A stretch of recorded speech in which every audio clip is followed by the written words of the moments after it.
గత 5 సంవత్సరాల్లో వైసీపీ ప్రభుత్వం ఏం చేసిందని విద్యా మంత్రి లోకేష్ మాట్లాడటం హాస్యాస్పదమని మాజీ ఏపీ పంచాయతీరాజ్ మరియు రూరల్ డెవలప్మెంట్ ప్రభుత్వ సలహాదారు పోతిరెడ్డి నాగార్జున రెడ్డి అన్నారు.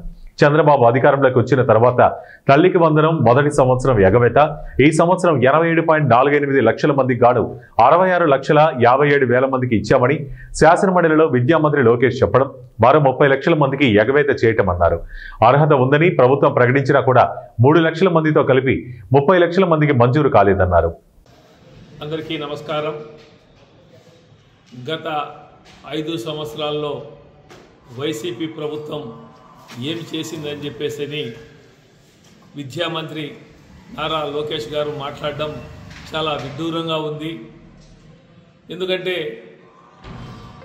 సూపర్ 6 అని ఎలక్షన్లకు ముందు చెప్పి తల్లికి వందనం అనేది మొదటి సంవత్సరం ఎగవేసి మరి ఈ సంవత్సరానికి గాను 87,48,000 మందికి గాను 66,57,000 మందికి మాత్రమే డబ్బులు వేయడం తల్లికి వందనం.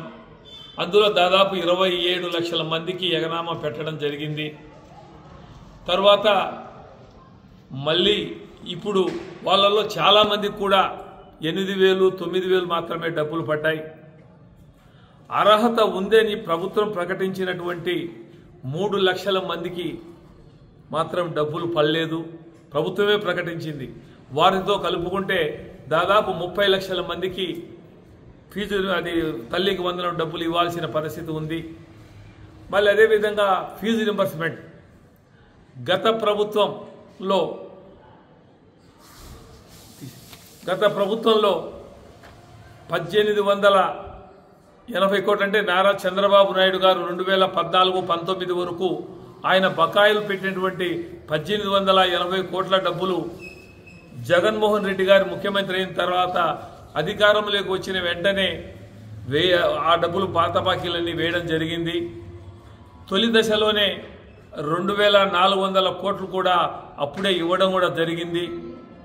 ప్రతి 3 నెలలకు ఒకసారి ఫీజు రింబర్స్మెంట్ చెల్లించడం, 2024 మార్చి వరకు కూడా బకాయిలు లేకుండా చేయడం కూడా జరిగింది.